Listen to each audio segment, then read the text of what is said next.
IMD Bhubaneswar वैज्ञानिक उमाशंकर दास सूचना अनुଯାयी 2024 April 5 तारिख शुक्रवार दिन भुवनेश्वर एशियार षष्ठ उत्तप्त स्थान भाव रेकर्ड करिछि।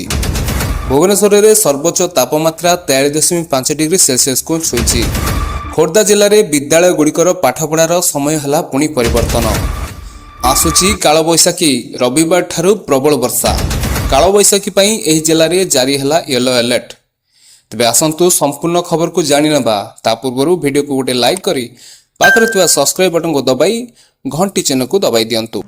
नियारे फुटुची भुवनेश्वर। शुक्रवार दिन तातला तावरे भाजी होईची राजधानी।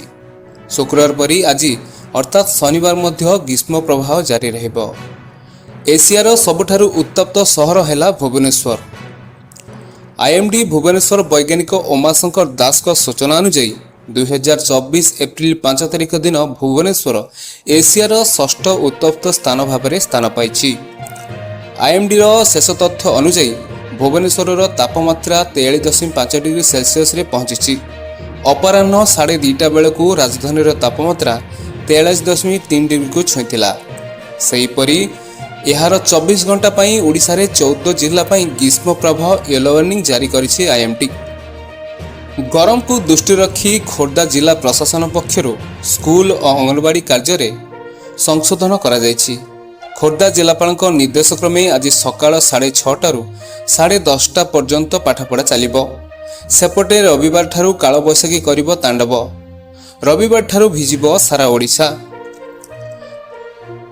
आंचलिक पाणीपाग केन्द्र जारी करथिबा सूचना अनुसार भद्रक, बालेश्वर, मयूरभंज, केन्दुझर, देवगढ़, अनुगुल, ढेंकानाल, सुंदरगढ़ और झारसुगुड़ा जिले में वज्रपात सह घड़घड़ी मारिपारे। तेबे रविवार पागरे सामान्य परिवर्तन घटिबो। राज्य में केतक जिले में गोटी दुईटी स्थान में प्रबल वर्षा होबार संभावना रही। छड़ा बलांगीर, बरगढ़, सुंदरगढ़, झारसुगुड़ा, देवगढ़, अनुगुल, बौद्ध, नयगढ़, कटक, जाजपुर, भद्रक, केन्दुझर, सोनपुर, संबलपुर, मयूरभंज और बालेश्वर जिले में वज्रपात सह घड़घड़ी मारिपारे। वर्षा समय पवन बहीपारे। एही सब जिले में घंटा प्रति 40 ରୁ 50 किलोमीटर बेगरे पवन बहिबार संभावना रही।